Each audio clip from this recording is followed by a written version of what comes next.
Before Baldur's Gate officially entered spoiler season, there was a leak. Most of you probably saw a few of the cards. I actually created some deck lists based around some of those cards and was excited to share those decks with you.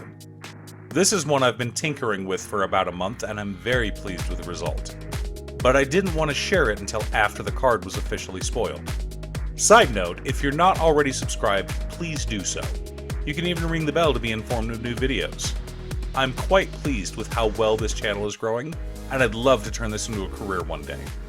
With that out of the way, let's talk about our new Mardu commander. Jansen Chaos Crafter is a 3-mana, 3/3 legendary gnome artificer with haste. He has 2 abilities, both of which are activated via tapping.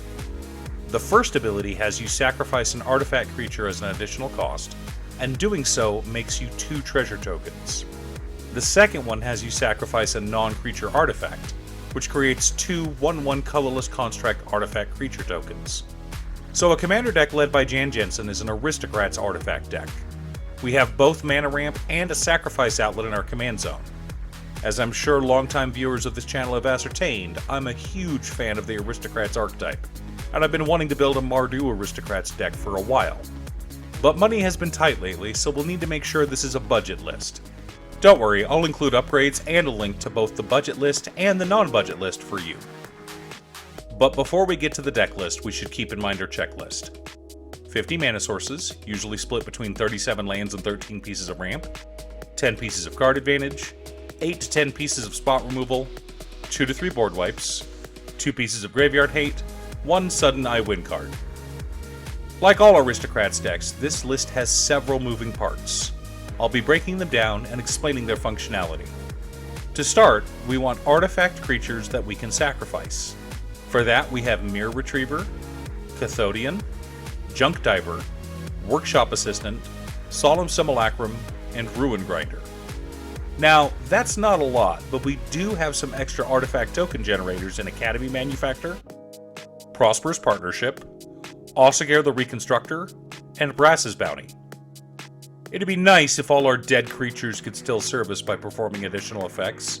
So to help with that, we've got Disciple of the Vault, Blood Artist, Cruel Celebrant, Bastion of Remembrance, Vindictive Vampire, Marionette Master, and Butcher of Malakir. For even more damage, we've got Reckless Fireweaver, Impact Tremors, and Blasting Station. Now, one of the things I wanted to do with this deck was add a few untap effects. We can't quite go infinite, but with Sword of the Perunes equipped to Jansen, along with enough Aristocrats and mana, we can win the game. As a backup, we've got Gauntlets of Light, as well as a Halo Fountain. I doubt we'll be winning the game with Halo Fountain, and it's included mostly for the first ability. For Graveyard Shenanigans and Reanimation, in addition to the already mentioned Mirror Retriever and Junk Diver, we're running Laissa Forgotten Archangel and Daretti Scrap Savant. The rest of our card advantage package consists of Fleshtaker, Mentor of the Meek, Moonblessed Cleric, Alabu Ancient Witness, Painful Truths, Read the Bones, Big Score, Siphon Mind, Unexpected Windfall, and everyone's favorite, Skull Clamp. For spot removal, we've got Dispatch, Swords to Plowshares, Abrade, Cleansing Wildfire, Despark, Disenchant, Fracture, Rakdos Charm, which serves as our first piece of graveyard hate, Terminate, Bedevil, and Mortify. A Boros Charm to act as protection or a flexible answer, as well as Mythos of Snapdax, Ruinous Ultimatum, and In Garrick's Wake for board wipes. We've already covered a lot of treasure generators, but we still need more mana ramp. To help with that, we're running Soul Ring, Arcane Signet, the Diamonds, the Guild Signets, and the Talismans. For lands, we've got Command Tower, Exotic Orchard, Nomad Outpost, Bajuka Bog is our second piece of graveyard hate, Artifact Bridges, Snow Duels, Temples, Gain 1 Tap Lands, Guild Gates, a Myriad Landscape for additional ramp, 5 mountains, 6 plains, and 7 swamps. So let's take a look at our deck and see how it compares to our checklist. 51 mana sources, split between 38 lands and 13 pieces of ramp. A little high, but we've got some big mana spells, so that's okay. 11 pieces of card advantage, right on target. 12 pieces of spot removal. 3 board wipes. 2 pieces of graveyard hate. 2 sudden I win cards. So this deck checks all the boxes and is a lot of fun. It's grindy without feeling oppressive, which means we tend to get left alone at the table. We can have explosive turns where we win out of nowhere, but doing so requires a lot of setup.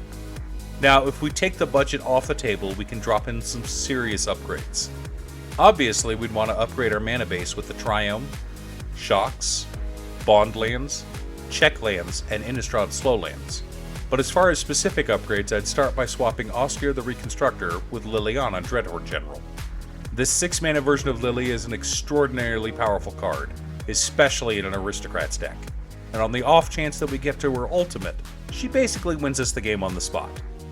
For more artifact fun, we're replacing In Garruk's Wake with Hangerback Walker. Hangerback Walker is an amazing card in our deck, providing tons of artifact creature tokens that we can turn into treasures. Also, Terminate is getting replaced with Hellkite Tyrant. We've got a lot of creature removal already, and having an alternate win con in the deck, especially in a deck that creates so many treasure tokens, seems like a fun idea. Next up, we'll be replacing Brass's Bounty with Pitiless Plunderer. This change is mostly due to mana cost. I love Brass's Bounty, but it's 7 mana. For even more treasure tokens, we're upgrading Fleshtaker with Ancient Copper Dragon. To be honest, I had a tough time with this one. I really wanted Ancient Copper Dragon in the deck, but I couldn't decide what I wanted to cut. I eventually went with Fleshtaker, because even though his scry effect is nice, we're getting something even better. Tutors. Alabu Ancient Witness, Moonblessed Cleric, and one of her basic swamps are getting replaced with Enlightened Tutor, Demonic Tutor, and Vampiric Tutor. Why so many tutors? Well, patient listener, that's because of our last upgrade.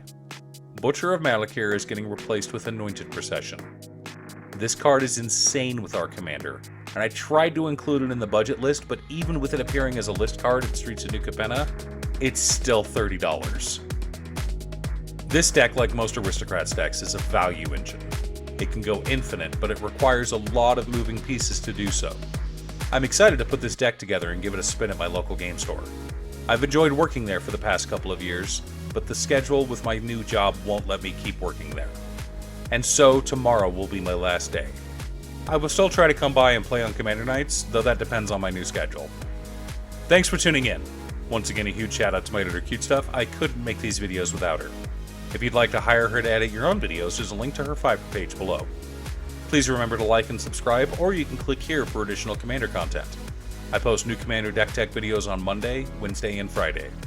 If you're looking to support the channel further, you can become a Patreon at patreon.com/Danon, or click the link in the description below.